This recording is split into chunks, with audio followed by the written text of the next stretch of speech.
सब प्रेम से बोलो, देवी भागवत पुराण की जय।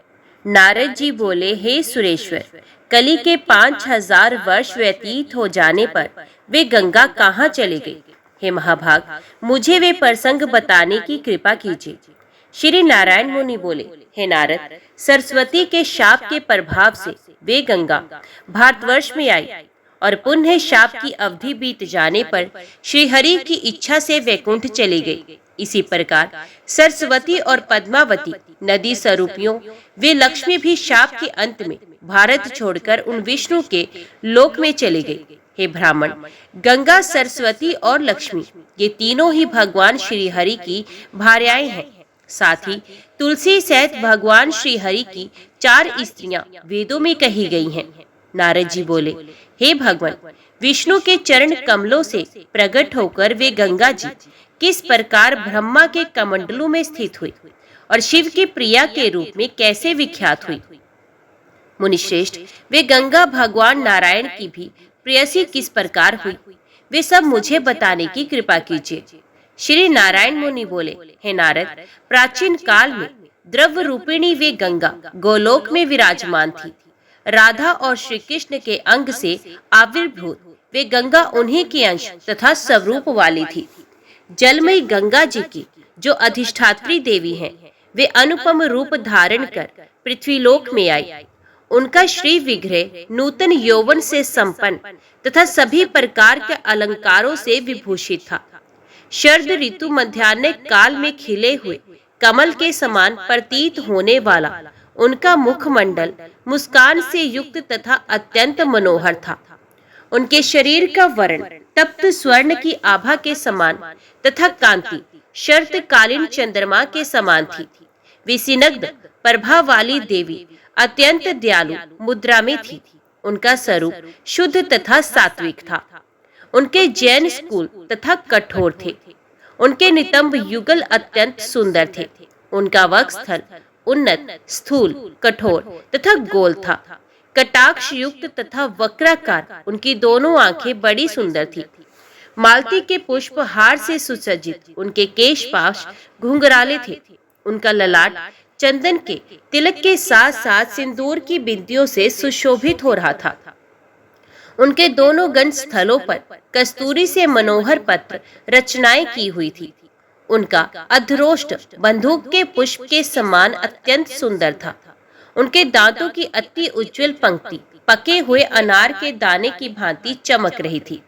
वे अग्नि के समान पवित्र तथा निवि युक्त 2 वस्त्र धारण किए हुए थी।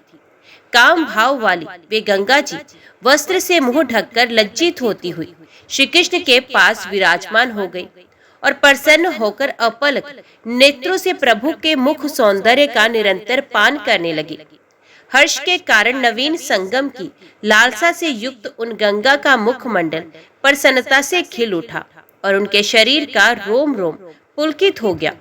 प्रभु श्री कृष्ण के रूप से वे चेतना रहित सी हो गई थी। इसी बीच राधिका वहां आकर विराजमान हो गई। उनके साथ 30 करोड़ गोपियां भी थी।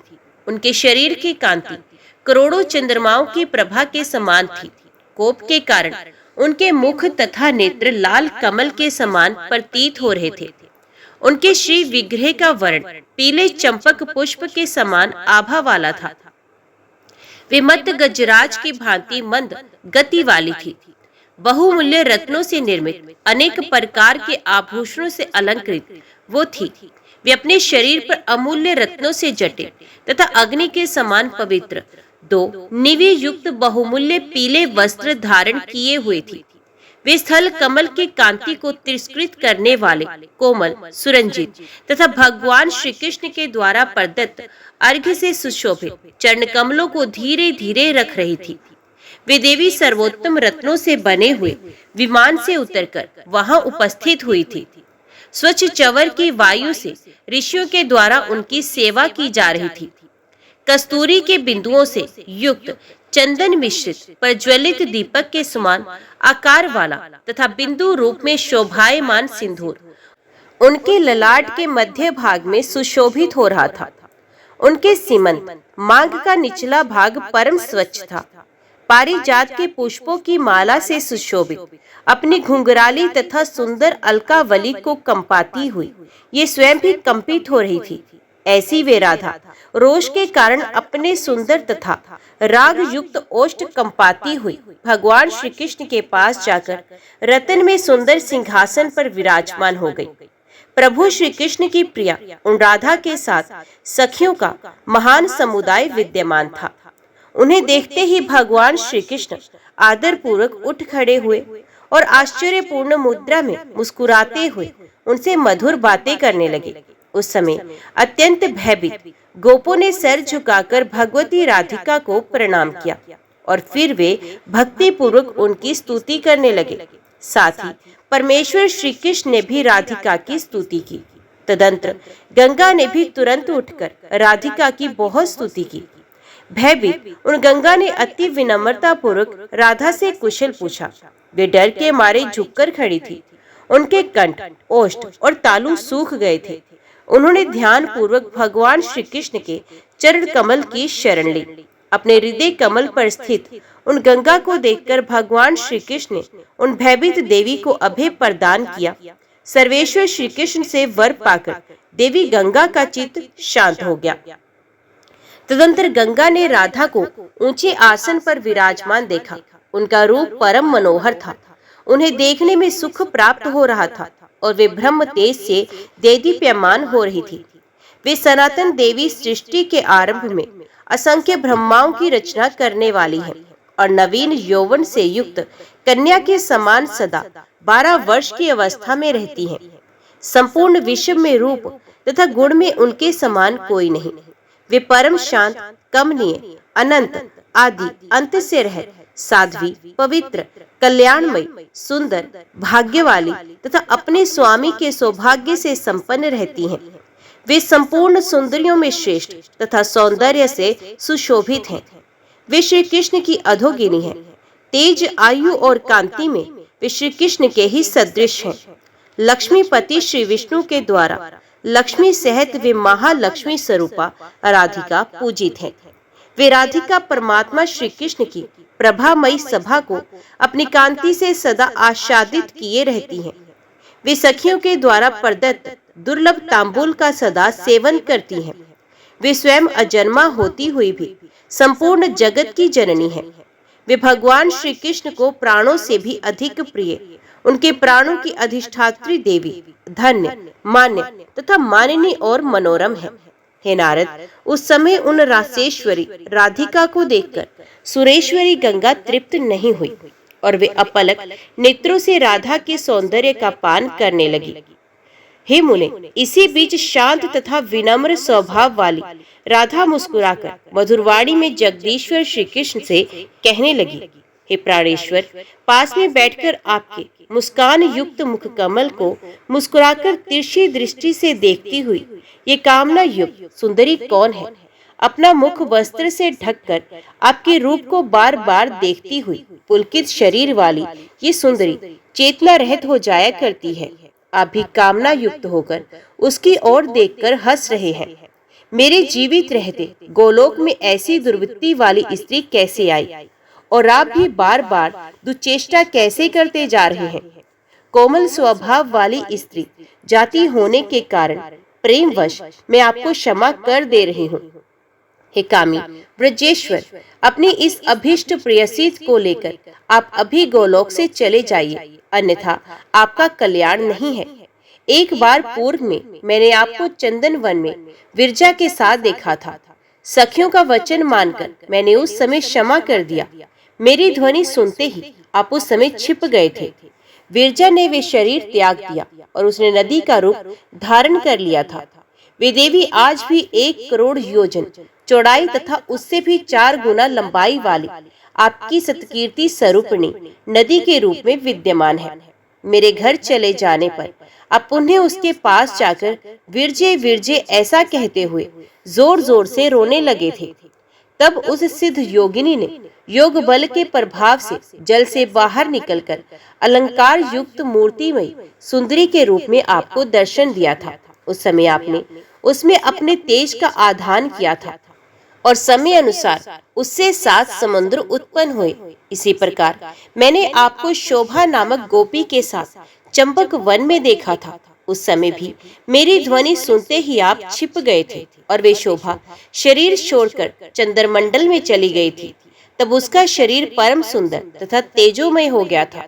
तत्पश्चात आपने दुखित हृदय से उस तेज को विभक्त करके कुछ तेज रत्न को, कुछ स्वर्ण को, कुछ श्रेष्ठ मणियों को, कुछ स्त्रियों के मुख कमल को, कुछ राजा को, कुछ नव पल्लवों को, कुछ पुष्पों को, कुछ पके फलों को, कुछ फसलों को, कुछ राजाओं के सुसज्जित महलों को, कुछ नए पत्तों को और कुछ तेज दुग्ध को प्रदान किया। इसी प्रकार मैंने वृंदावन में आपको प्रभा नामक गोपी के साथ देखा। उस समय आप मेरा शब्द सुनते ही शीघ्रता पूर्वक छिप गए थे और प्रभा अपनी देह त्याग कर सूर्य मंडल में चली गई थी। उस समय उसका शरीर अत्यंत तेजोमय हो गया था और आपने रोते रोते उस तेज को प्रेम पूर्वक विभाजित करके जगह जगह स्थान प्रदान किया।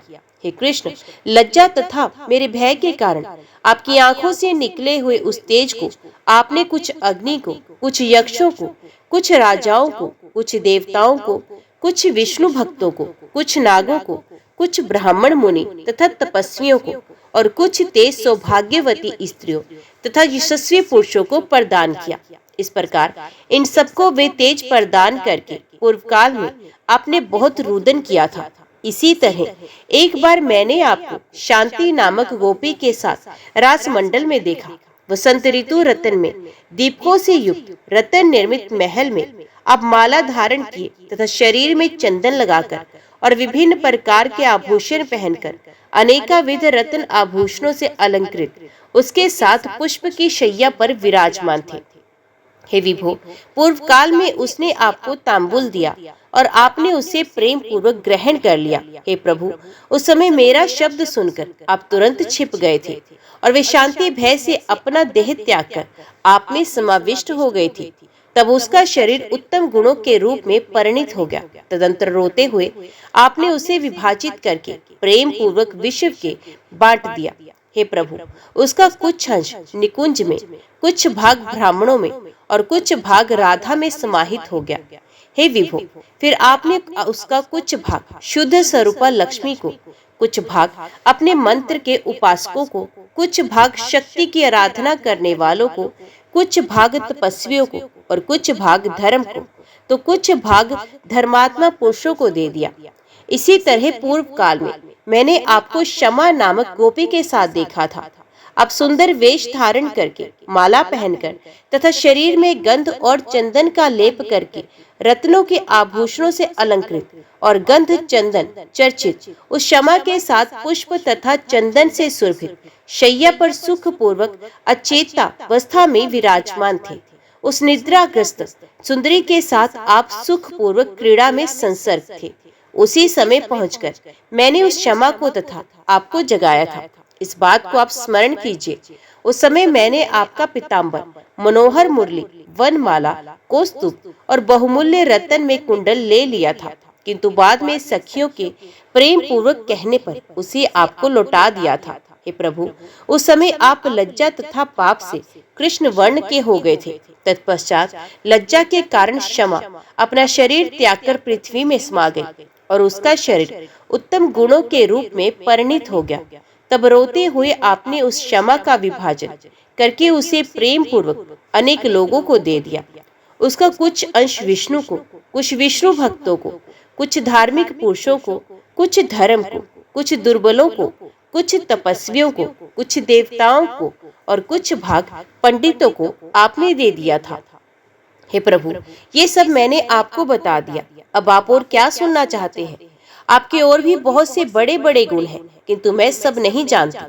श्री कृष्ण से ऐसा कहकर लाल कमल के समान नेत्रों वाली उन राधा ने नीचे की ओर मुख की हुई लज्जित साध्वी गंगा से कहना आरंभ किया। तभी सिद्ध योगिनी वे गंगा योग के द्वारा सभी रहस्य समझकर सभा के मध्य अंतर्ध्यान होकर अपने जल में प्रविष्ट हो गई। तब सिद्ध योगिनी राधा योग बल के प्रभाव से इस रहस्य को जानकर सर्वत्र विद्यमान उन जल स्वरूपिणी गंगा को अंजलि से उठाकर मुंह से पान करने लगी। तत्पश्चात सिद्ध योगी ने गंगा योग बल से इस रहस्य को जान लेने के उपरांत भगवान श्री कृष्ण के चरण कमल में प्रवेश कर गई और उनके शरणागत हो गए। तब राधा ने गोलोक, वैकुंठ तथा ब्रह्मलोक आदि सभी स्थानों में गंगा को खोजा, किंतु उन्हें कहीं भी गंगा दिखाई नहीं दी। उस समय सर्वत्र जल का अभाव हो गया तथा सूखा कीचड़ और गोला दिखाई दे रहा था, जो जलचर जंतुओं के मृत शरीरों से युक्त था। ब्रह्मा, विष्णु, शिव, अनंत, धर्म, इंद्र, चंद्रमा, सूर्य, मनु, मुनिवृंद, देवता, सिद्ध और तपस्वी ये सभी गोलोक चले गए। उस समय उनके कंठ, ओष्ठ और तालु सूख गए थे। वहां पहुंचकर उन सब ने प्रकृति से भी परे सर्वेश्वर श्रेष्ठ, पूज्य, वरदायक, वरिष्ठ करके वर के कारण स्वरूप सभी गोपों तथा गोपिकाओं के समुदाय में सर्वश्रेष्ठ, कामना रहित, निराकार, आसक्तिहीन, निराश्रय, निर्गुण, निरुत्साह, निर्विकार, निर्दोष, अपनी इच्छा से साकार रूप में प्रकट होने वाले, भक्तों पर कृपा करने वाले, सत्व स्वरूप, सत्येश, सबके साक्षी स्वरूप तथा सनातन प्रभु श्री कृष्ण को प्रणाम किया। उन परम परमेश्वर परमात्मा सर्वेश्वर श्री कृष्ण को प्रणाम करके वे सब भक्ति के कारण अपने मस्तक झुकाकर उनकी स्तुति करने लगे। उस समय उनकी वाणी गदगद हो गई थी, उनकी आंखों में आंसू भर आए थे और उनके शरीर के रोम रोम पुलकित हो गए थे। इस प्रकार उन सब ने सर्वेश्वर परात्पर, ज्योतिर्मय विग्रह वाले परब्रह्म तथा सभी कारणों के भी कारण बहुमूल्य रत्नों से निर्मित विचित्र सिंहासन पर विराजमान गोपालों के द्वारा श्वेत चवर डोलाकर सेवा किए जाते हुए प्रसन्नता पूर्वक मुस्कुराते हुए गोपिकाओं का नृत्य संगीत देखने में संलग्न, राधा के लिए प्राणों से भी अधिक प्रिय, राधा के वक्ष स्थल में स्थित तथा उन राधा के द्वारा दिए गए सुवासित तांबुल का सेवन करते हुए उन परिपूर्णतम सुरेश्वर भगवान की स्तुति करके उन्हें रास मंडल में विराजमान देखा।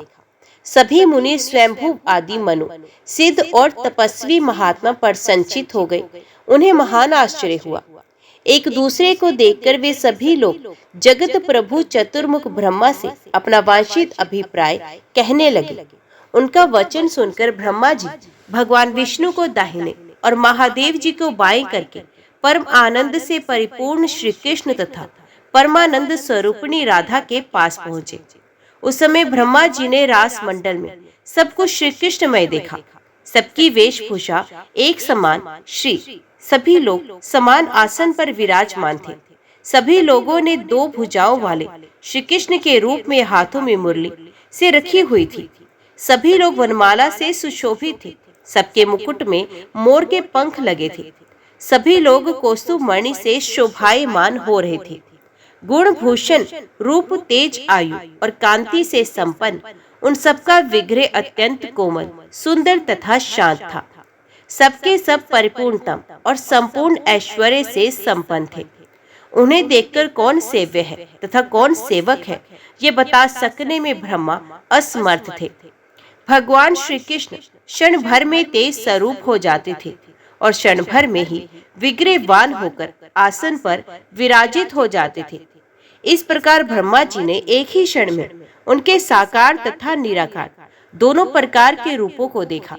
तदंतर एक ही क्षण में ब्रह्मा जी ने देखा कि वे परमेश्वर श्री कृष्ण राधा से रहित हैं और फिर उसी क्षण वे राधिका के साथ प्रत्येक आसन पर विराजमान दिखाई देने लगे। ब्रह्मा जी ने श्री कृष्ण को राधा का रूप धारण किए हुए और राधा को श्री कृष्ण का रूप धारण किए हुए देखा। इस प्रकार वहाँ कौन स्त्री रूप में तथा कौन पुरुष रूप में है, इस रहस्य को जानने में वे ब्रह्मा भी अक्षम हो गए। तत्पश्चात ब्रह्मा जी ने अपने हृदय कमल पर विराजमान श्री कृष्ण का ध्यान करके ध्यान नेत्र से उनका दर्शन किया और स्त्री पुंभाविष्यक संशय का अनेक प्रकार से निराकरण करते हुए भक्ति पूर्वक उनका स्तवन किया। इसके बाद भगवान की आज्ञा से उन्होंने अपने नेत्र खोलकर देखा कि वे अद्वितीय श्री कृष्ण राधिका के वक्ष स्थल पर स्थित हैं। वे अपने पार्षदों से घिरे हुए हैं और गोपिकाओं के समुदाय से सुशोभित हो रहे हैं। तदंतर उन ब्रह्मा आदि देवताओं ने परमेश्वर श्री कृष्ण का दर्शन करके उन्हें प्रणाम किया और फिर उनकी स्तुति की और कहा, तदंतर सभी प्राणियों के आत्म स्वरूप, सबको जानने वाले सर्वेश्वर तथा सबका सृजन करने वाले लक्ष्मीपति भगवान श्री कृष्ण उन देवताओं का अभिप्राय समझकर उनसे कहने लगे, हे ब्राह्मण, आपका कुशल हो, आइए। हे कमलापति, आइए। हे महादेव, यहाँ आइए। आप लोगों का सदा कुशल हो। आप सभी महाभाग गंगा को ले जाने के लिए यहाँ आए हुए हैं, किंतु गंगा जी तो इस समय भयभीत होकर मेरे चरण कमल में शरणागत हो गई हैं। जब वे गंगा मेरे सानिध्य में थी, तब उन्हें देखकर पी जाने के लिए राधिका उद्यत हो गई थी, इसलिए वे मेरे सानिध्य में आ गई। मैं आप लोगों को उन्हें अवश्य दे दूंगा, किंतु आप लोग पहले उन्हें भय मुक्त कीजिए। हे नारद, श्री कृष्ण की ये बात सुनकर कमल योनि ब्रह्मा मुस्कुराने लगे और वे भक्ति के कारण अपना मस्तक झुकाकर चारों मुखों से सबकी आराध्या तथा श्री कृष्ण के द्वारा सुपूजित राधिका की स्तुति करने लगे। उनकी स्तुति करके चारों वेदों को धारण करने वाले चतुर्मुख ब्रह्मा राधा से इस प्रकार कहने लगे, भगवान शंकर की संगीत ध्वनि से मुग्ध आपके तथा प्रभु श्री कृष्ण के द्रव्य रूप में परिणित हुए अंग से वे गंगा रास मंडल में प्रकट हुई। अतः आप तथा श्री कृष्ण के अंश स्वरूप होने के कारण आपकी प्रिय पुत्री के तुल्य ये गंगा आपका मंत्र ग्रहण करके आपकी पूजा करे। इसके फल स्वरूप वैकुंठ के अधिपति चतुर्भुज भगवान श्री हरि इनको पति के रूप में प्राप्त होंगे और साथ ही अपनी एक कला से जब ये भूमंडल पर जाएंगे, उस समय लवण समुद्र भी इनके पति होंगे। हे अंबिके, ये गंगा जैसे गोलोक में है, वैसे ही इन्हें सर्वत्र रहना चाहिए। आप देवेश्वरी इनकी माता है और वे सदा आपकी पुत्री हैं। हे नारद, ब्रह्मा का ये वचन सुनकर राधा ने हंसते हुए सभी बातें स्वीकार की। तब वे गंगा श्री कृष्ण के चरण के अंगूठे के नख के अग्रभाग से बाहर निकली। वहां सब लोगों ने उनका सत्कार किया और वे सबके मध्य शांत होकर स्थित रही। तब जल स्वरूप गंगा की अधिष्ठात्री देवी जल से निकलकर वहीं पर विराजमान हो गई। उस समय ब्रह्मा जी ने गंगा का कुछ जल अपने कमंडलों में रख लिया और कुछ जल चंद्रशेखर भगवान शिव ने अपने मस्तक पर धारण किया।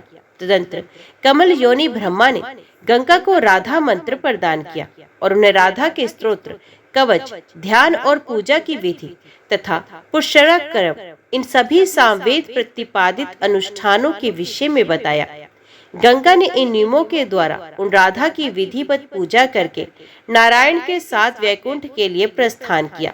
हे मुने, लक्ष्मी, सरस्वती, गंगा और विश्व पावनी तुलसी, ये चारों देवियां भगवान नारायण की ही पत्नियां हैं। इसके बाद वे श्री कृष्ण हंसकर उन ब्रह्मा को दुर्बोध, सूक्ष्म तथा सामयिक वृत्तांत कहने लगे। श्री कृष्ण बोले, हे ब्राह्मण, आप गंगा को ग्रहण कीजिए। हे विष्णु, हे महेश्वर, हे ब्राह्मण, आप लोग ध्यान पूर्वक काल का वृत्तांत मुझसे सुने। आप लोग तथा अन्य देवता, मुनि, मनुगण, सिद्ध तथा यशस्वी जन जो यहाँ आए हुए हैं, केवल ये लोग ही काल चक्र प्रभाव से रह इस गोलोक में जीवित हैं। इस समय कल्प पक्ष के कारण संपूर्ण विश्व जल में अपलावित हो गया है। अन्य ब्रह्मांडों में रहने वाले जो ब्रह्मा आदि देवता है, वे मुझ में विलीन हो गए हैं। हे पद्वज, इस समय केवल वैकुंठ को छोड़कर संपूर्ण ब्रह्मांड जल में डूबा हुआ है। अब जाकर ब्रह्मलोक आदि लोगों की पुण्य सृष्टि कीजिए। आप अपने ब्रह्मांड की रचना कीजिए। इसके बाद गंगा वहां जाएंगी। इसी प्रकार इस सृष्टि के अवसर पर मैं अन्य ब्रह्मांडों में भी ब्रह्मा आदि की रचना का प्रयत्न कर रहा हूँ।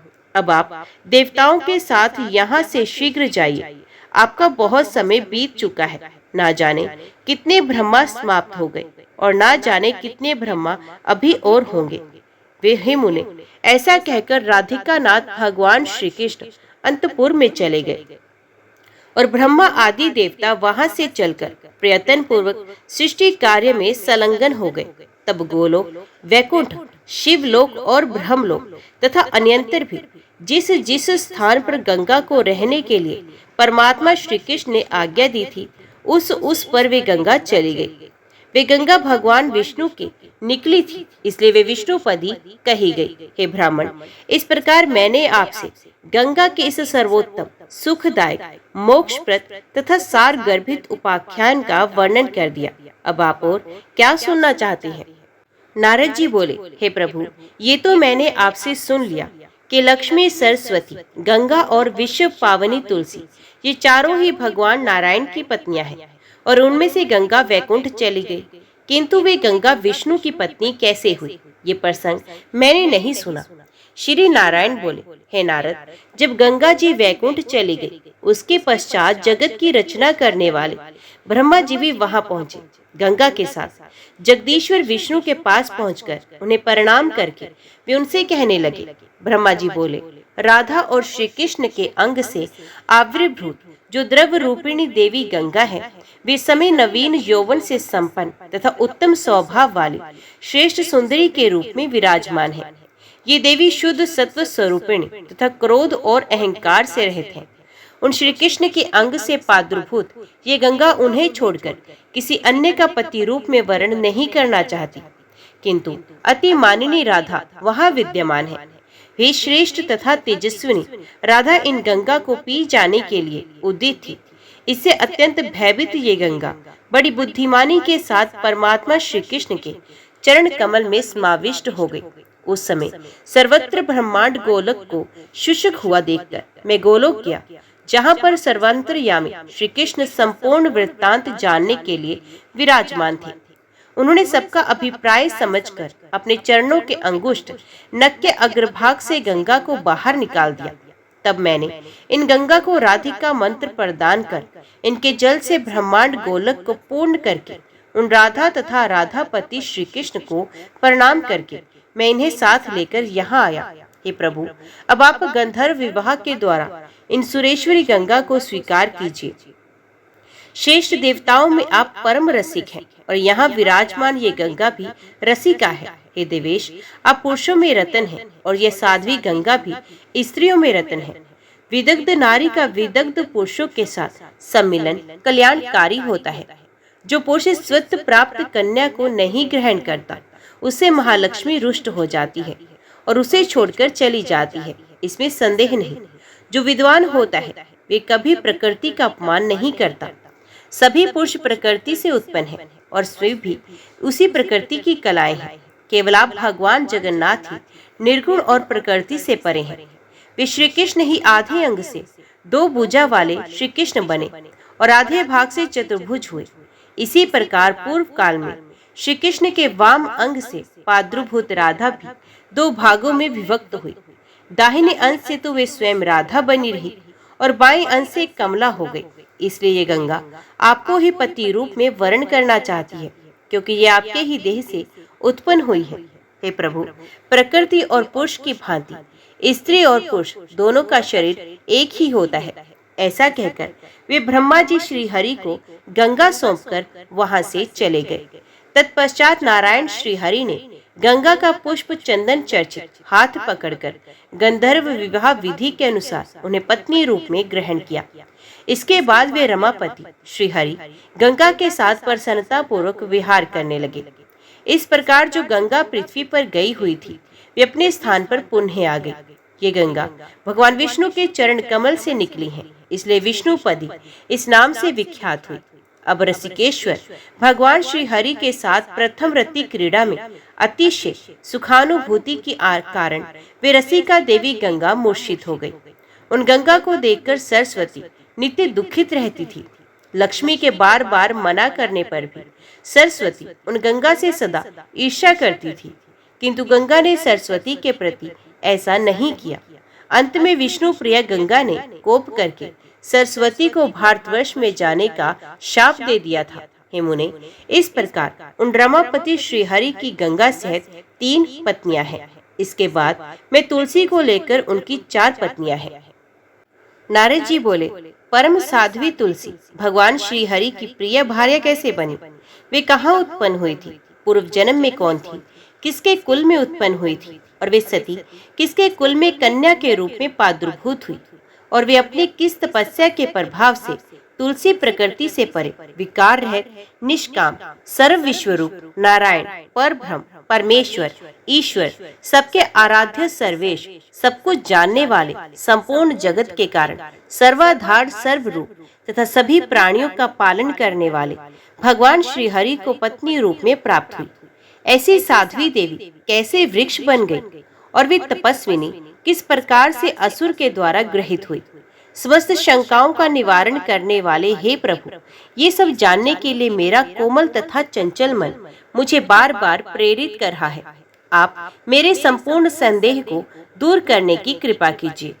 श्री नारायण मुनि बोले, विष्णु के अंश से उत्पन्न दक्ष सावरणी मनु परम पवित्र, यशस्वी, कीर्तिमान, पुण्यशाली तथा विष्णु भक्त थे। उनके पुत्र ब्रह्म सावरणी थे, जो धर्मपरायण, भगवान विष्णु के भक्त तथा परम पवित्र थे। उनके पुत्र धर्म सावरणी, जो विष्णु के भक्त तथा जितेंद्रिय थे। उनके पुत्र रुद्र सावरणी, भक्ति परायण तथा जितेंद्रिय थे। उन रुद्र सावरणी के पुत्र देव सावरणी थे, जो सर्वदा विष्णु भगवान का व्रत करने में संलग्न रहते थे। उन देव सावरणी के पुत्र इंद्र सावरणी महाविष्णु भक्त थे। उन इंद्र सावरणी का पुत्र वृषध्वज हुआ, जो भगवान शिव की भक्ति में आसक्ति रखता था। उसके आश्रम में स्वयं भगवान शंकर 3 युगों तक स्थित रहे। राजा वृषध्वज के प्रति शिवजी का स्नेह पुत्र से भी बढ़कर था। वे भगवान नारायण, लक्ष्मी, सरस्वती, इनमें किसी के भी प्रति आस्था नहीं रखता था और उसने अन्य सभी देवताओं की पूजा का परित्याग कर दिया था। अभिमान में चूर होकर वे भाद्रपद महीने में महालक्ष्मी को पूजा में विघ्न उत्पन्न करता था। इसी प्रकार उस पापी ने माघ शुक्ल पंचमी के दिन समस्त देवताओं द्वारा विस्तृत रूप से की जाने वाली सरस्वती पूजा का भी त्याग कर दिया। इस तरह केवल शिव को आराधना में निरत रहने वाले और यज्ञ तथा विष्णु की पूजा की निंदा करने वाले उस राजेंद्र वृषध्वज पर भगवान सूर्यदेव कुपित हो गए और उन्होंने उसे शाप दे दिया, तुम श्री विहीन हो जाओ। ये शाप सूर्य ने उसे दे दिया था। इस पर स्वयं भगवान शिव हाथ में त्रिशूल लेकर सूर्य के पीछे दौड़े। तब सूर्य अपने पिता कश्यप के साथ ब्रह्मा की शरण में गए। तदंतर भगवान शंकर हाथ में त्रिशूल लिए हुए अत्यंत क्रुद्ध होकर ब्रह्मलोक के लिए प्रस्थित हुए। इस पर भयभीत ब्रह्मा जी ने सूर्य को आगे करके वैकुंठ लोक के लिए प्रस्थान किया। वे संतप्त तथा शुष्क तालु वाले ब्रह्मा, कश्यप तथा सूर्य भयपूर्वक सर्वेश्वर नारायण की शरण में गए। उन तीनों ने वहां पहुंचकर मस्तक झुकाकर भगवान श्री हरि को प्रणाम किया और बार बार उनकी स्तुति की। तत्पश्चात उन्होंने श्री हरि से भय का समस्त कारण बताया। तब भगवान नारायण ने कृपा पूर्वक ये कहकर उन्हें अभय प्रदान किया, हे भयभीत देवगण, आप लोग स्थिरचित हो जाइए। मेरे रहते आप लोगों को भय कैसा। विपत्ति में भय त्रस्त जो लोग जहाँ भी मुझे याद करते हैं, मैं हाथ में चक्र धारण किए वहाँ तत्काल पहुंचकर उनकी रक्षा करता हूँ। हे देवतागण, मैं सदा निरंतर संपूर्ण लोकों की रचना तथा रक्षा किया करता हूँ। मैं ही ब्रह्मा रूप से जगत की सृष्टि करने वाला और शिव रूप से संहार करने वाला हूँ।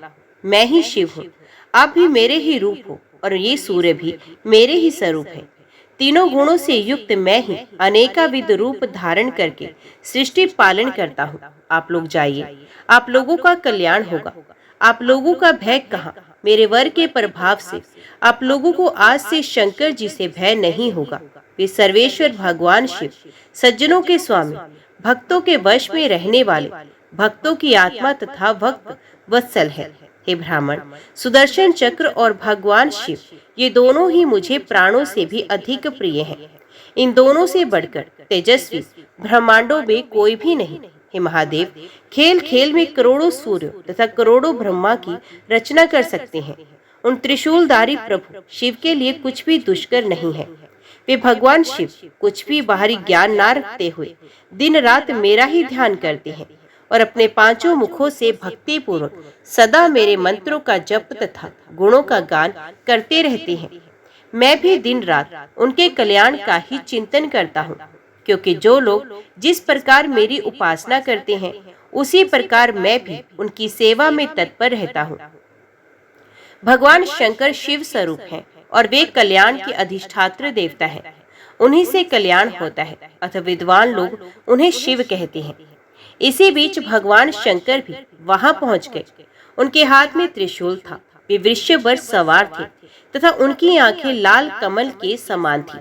वहां पहुंचते ही उन्होंने तुरंत वृषभ से उतरकर तथा भक्ति से परिपूर्ण होने के कारण अपना मस्तक झुकाकर उन शांत स्वभाव परात्पर लक्ष्मीपति विष्णु को भक्ति पूर्वक प्रणाम किया। उस समय भगवान श्रीहरि रतन में सिंहासन पर विराजमान थे। रतन निर्मित अलंकारों से वे अलंकृत थे। वे किरीट, कुंडल, चक्र और वनमाला धारण किए हुए थे। उनके शरीर की कांति नूतन मेघ के समान श्याम वर्ण की थी। वे परम सुंदर थे, 4 भुजाओं से सुशोभित थे और 4 भुजा वाले अनेक पार्षदों के द्वारा श्वेत चवर डुलाकर उनकी सेवा की जा रही थी। हे नारद, उनका संपूर्ण अंग दिव्य चंदन से अनुलिप्त था। वे अनेक प्रकार के आभूषणों से अलंकृत थे। उन्होंने पीताम्बर धारण कर रखा था। वे लक्ष्मी के द्वारा दिए गए तांबूल का सेवन कर रहे थे। मुस्कुराते हुए वे विद्याधारियों के नृत्य गीत आदि का निरंतर अवलोकन कर रहे थे। भक्तों के लिए साक्षात कृपा मूर्ति ऐसे उन परमेश्वर प्रभु को महादेव ने प्रणाम किया। ब्रह्मा जी ने भी महादेव को प्रणाम किया और अत्यंत भयभीत सूर्य ने भी चंद्रशेखर शिव को भक्ति पूर्वक प्रणाम किया। इसी प्रकार कश्यप ने महान भक्ति के साथ शिव की स्तुति की और उन्हें प्रणाम किया। शिव जी सर्वेश्वर श्रीहरि का स्तवन करके एक सुखप्रद आसन पर विराजमान हो गए। इसके बाद सुखमय आसन पर सुखपूर्वक विराजमान तथा विष्णु के पार्षदों के द्वारा श्वेत चंवर डुलाकर सेवित होते हुए उन विश्रांत शिवजी से भगवान श्रीहरि अमृत के समान मधुर तथा मनोहर वचन कहने लगे। विष्णु जी बोले, आप यहाँ किस लिए आए हैं? आप अपने क्रोध का कारण बताइए। महादेव जी बोले, हे भगवान, सूर्य ने मेरे लिए प्राणों से भी अधिक प्रिय मेरे भक्त वृषध्वज को शाप दे दिया है। यही मेरे क्रोध का कारण है। जब मैं अपने पुत्र तुल्य भक्त के शोक से प्रभावित होकर सूर्य को मारने के लिए उद्यत हुआ, तब उस सूर्य ने ब्रह्मा की शरण ली और पुण्य सूर्य तथा ब्रह्मा ये दोनों आपकी शरण में आ गए। हे प्रभु, जो लोग ध्यान से अथवा वचन से भी आपकी शरण ग्रहण करते हैं, वे विपत्ति तथा भय से पूर्णत मुक्त हो जाते हैं। वे जरा तथा मृत्यु तक को जीत लेते हैं। ये लोग तो प्रत्यक्ष शरणागत हुए हैं। इस शरणागति का फल क्या बताऊं? अब श्रीहरि का स्मरण सदा अभय तथा सर्वविध मंगल प्रदान करता है। हे जगत प्रभु, सूर्य के शाप के कारण श्री रहत तथा विवेकहीन मेरे भक्त का क्या होगा, इसे मुझे बताएं। विष्णु जी बोले, हे शिव, देव की प्रेरणा से 21 युगों का बहुत बड़ा समय व्यतीत हो गया। यद्यपि वैकुंठ में अभी आधी घड़ी का समय बीता है, अतः अब आप शीघ्र अपने स्थान चले जाइए। किसी से भी नियंत्रित न किए जा सकने वाले अत्यंत भीषण काल ने वृषध्वज को मार डाला है। उसका पुत्र रथध्वज था। वे भी श्री से हीन होकर मृत्यु को प्राप्त हो गया। उस रथध्वज के भी धर्मध्वज तथा कुशध्वज नामक 2 महान भाग्यशाली पुत्र भी सूर्य के शाप से श्रीहीन हो गए हैं। वे दोनों विष्णु के महान भक्त के रूप में प्रसिद्ध हैं। राज्य तथा श्री से भ्रष्ट वे दोनों लक्ष्मी के तप में रत हैं। उन दोनों की भार्याओं से भगवती लक्ष्मी अपनी कला से आविर्भूत होंगी। उस समय वे दोनों महान संपदा से संपन्न होकर श्रेष्ठ राजा के रूप में पुण्य प्रतिष्ठित होंगे। हे शंभु, आपका भक्त मर चुका है, अब आप यहाँ से जाइए। हे देवतागण, आप सब लोग भी यहाँ से प्रस्थान कीजिए। हे नारद, ऐसा कहकर वे भगवान श्रीहरि सभा से उठकर लक्ष्मी के साथ अंतपुर में चले गए। तत्पश्चात परम प्रसन्नता से युक्त देवतागण भी परम आनंद का अनुभव करते हुए अपने अपने आश्रम के लिए प्रस्थित हो गए। तब परिपूर्णतम भगवान शिव भी तपस्या के उद्देश्य से वहां से चले गए। जय मां भगवती, जय मां दुर्गा। आज की वीडियो में इतना ही। उम्मीद करती हूँ वीडियो आपको पसंद आई होगी। वीडियो पसंद आई हो तो वीडियो को लाइक और चैनल को सब्सक्राइब जरूर कीजिएगा। जय माता दी लिखकर कमेंट बॉक्स में अपनी हाजिरी और अपने सुझाव देना ना भूलिएगा। तो मिलते हैं अगली कथा अगले अध्याय के साथ। तब तक के लिए देखते व सुनते रहिए। जय मां कंजर, जय माता दी।